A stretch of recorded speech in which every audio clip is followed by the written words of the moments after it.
Welcome to the deep dive.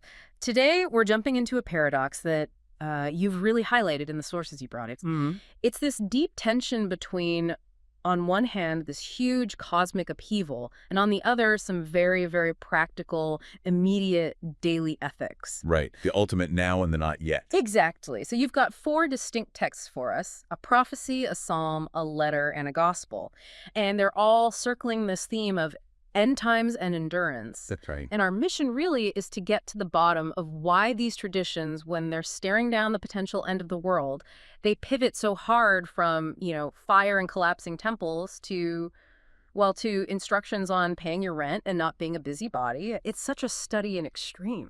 It is. It forces us to look at the future not as some excuse for inaction, but as a kind of blueprint for how you're supposed to conduct yourself right now. An anchor, maybe. A perfect way to put it. We're looking for the anchor that holds a community steady when these massive storms are on the horizon. How do you maintain that internal order and hope, really, when you're promised nothing but chaos outside? Okay, so let's start with that chaos, the sheer scale of it. Because, Malachi sets the stakes incredibly high right from the get-go. It's not subtle, is it? Not at all. It just says the day comes burning like an oven, and the imagery is just, it's relentless. The fate of evildoers, the arrogant is just total. They become stubble. Neither root nor branch. Yeah, either root nor branch. It's an image of complete erasure, a cosmic clean slate, achieved through fire. And that kind of imagery, it's not just descriptive, it's meant to be psychologically disruptive. It establishes this 0 point. But what's so powerful is the contrast that comes immediately after. Right, it doesn't leave you in the ashes. Not at all. For those who fear my name, the scene just flips completely. They're promised that the Son of Righteousness shall rise with healing in its wings. It's this beautiful resurrection imagery right after all that eradication. And the reward isn't just safety, is it? It's this absolute uncontained joy. I love this line. They will go forth and start leaping like calves from the stall. So you've got the arrogant reduced to stubble and the faithful just experiencing this wild physical joy.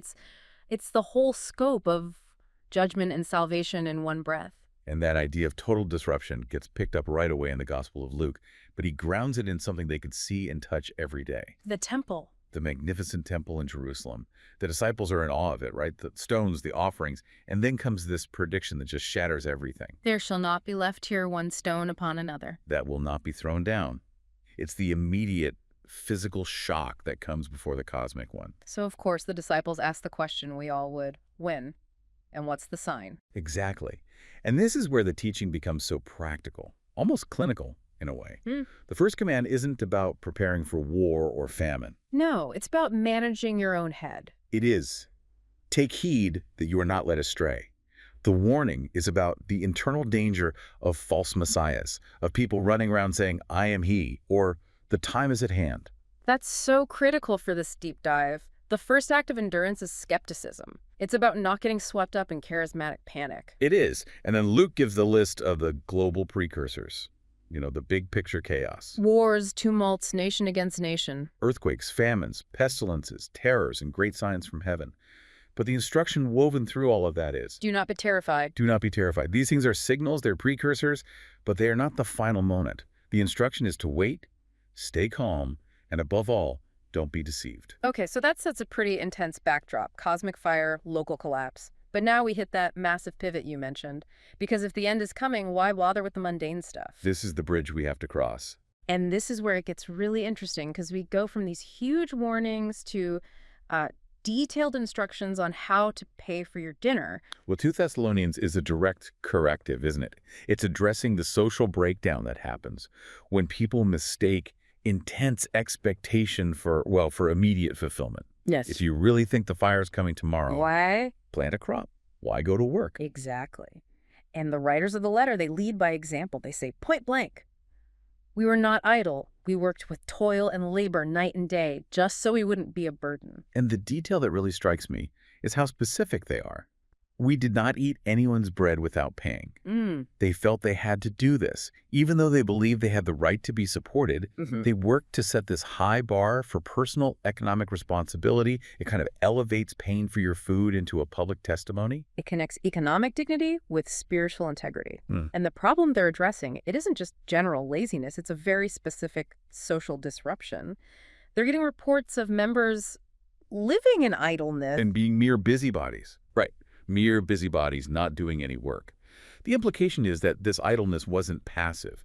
It was leading to meddling, to gossip, to distracting others. It was a kind of contagious internal disorder. And that leads to that incredibly famous, really uncompromising command. If anyone will not work, let him not eat. Okay, I have to challenge this for a second. In a time of intense upheaval, with the temple maybe already in ruins and false prophets everywhere, why is the priority community economics over, say, community compassion? I mean, that sounds remarkably cold. It does sound cool, but if we link it back to that busybodies problem, the command isn't really aimed at the sick or the truly needy. It's aimed at those who are actively choosing idleness because they think the whole system's about to reset. So the Good. command to do their work in quietness and to earn their own living it's almost like a therapeutic prescription. Yeah. It forces your attention away from that frantic speculation and puts it onto productive discipline. It stabilizes the community from the inside out. So working quietly is actually preparation for cosmic upheaval. That's a fascinating thought. Okay, now we move from that to the most painful part of endurance, facing personal suffering before the big global events even happen. And Luke makes it terrifyingly personal. He says, before the earthquakes and signs from heaven, they will lay their hands on you and persecute you. Delivering you up to synagogues and prisons, bringing you before kings and governors. But that suffering is immediately given a purpose. This will be a time for you to bear testimony. The persecution itself becomes the platform. And then you get another one of these totally counterintuitive instructions. When you're facing judges and kings, what do? You prepare. You get your story straight. But the teaching says the exact opposite. Settle it, therefore, in your minds, not to meditate beforehand how to answer. Why? Why would you refuse to allow preparation? It's about removing your reliance on your own skill, on your own eloquence or cleverness. Exactly. It shifts the entire burden. The promise is that wisdom will be provided for you in that moment. A wisdom that none of your adversaries will be able to withstand or contradict. It requires this absolute surrender. Endurance becomes a state of readiness, not a state of rehearsal. But the personal cost is just astronomical. It's not just hate from strangers. It's the complete collapse of your social safety net. The ultimate betrayal. Being delivered up by your parents, your brothers, kinsmen, friends. Some will be put to death. You'll be hated by all. I mean, that's the trauma of having your most foundational trust just violated by the people closest to you. And if you hold that trauma in one hand, the collapse of the family, universal hatred, and then you look at the promise that follows, you find the core paradox of endurance. Right. Despite the very real threat of death, the promise is, but not a hair of your head will perish. How can those two things possibly coexist? The key is right there in the next line. It is. You don't gain your life by avoiding the trauma. You gain it by walking through it. By your endurance, you will gain your lives. The act of witnessing, even if it leads to death, is presented as the actual mechanism for survival. So endurance is the path. And that brings us to our final piece, and maybe the most challenging one. The proper response to judgment. After all this fire and betrayal and death, the psalmist connects judgment not with fear, but with celebration. Universal celebration. In Psalms 98, when it's talking about the day the Lord comes to judge, it's not a quiet, somber prayer. It's a full-throated, glorious noise. Sing praises with the lyre, trumpets, the horn. And what's so fascinating is that the joy isn't just for humanity. Nature itself is supposed to join in. The sea has to roar, the floods clap their hands. The hills sing for joy together. It's probably one of the most counterintuitive ideas in all of these sources. Why would the moment of cosmic accounting cause clapping floods and singing hills? Because the judgment isn't seen as arbitrary destruction. It's necessary restoration. The text says the reason for the joy is that the Lord comes to judge the earth, and he will judge with righteousness and equity. It connects all the way back to Malachi's stubble. Exactly. The judgment is the necessary and therefore joyful act that sweeps away the arrogant and restores balance. The cosmic fire is required to make room for that sun of righteousness. The joy comes from the certainty that justice will finally prevail. And if we connect that back to 2 Thessalonians, The joy of the psalm kind of validates the daily command to work, that quiet endurance, paying your way, not being a busybody. It's like you're living the just life now in affirmation of the full arrival of justice later. Mm. So what does this all mean for you, for the listener? We've Yeah. gone from these, radical visions of cosmic fire and total eradication all the way down to the micro level command to just quietly earn your own living.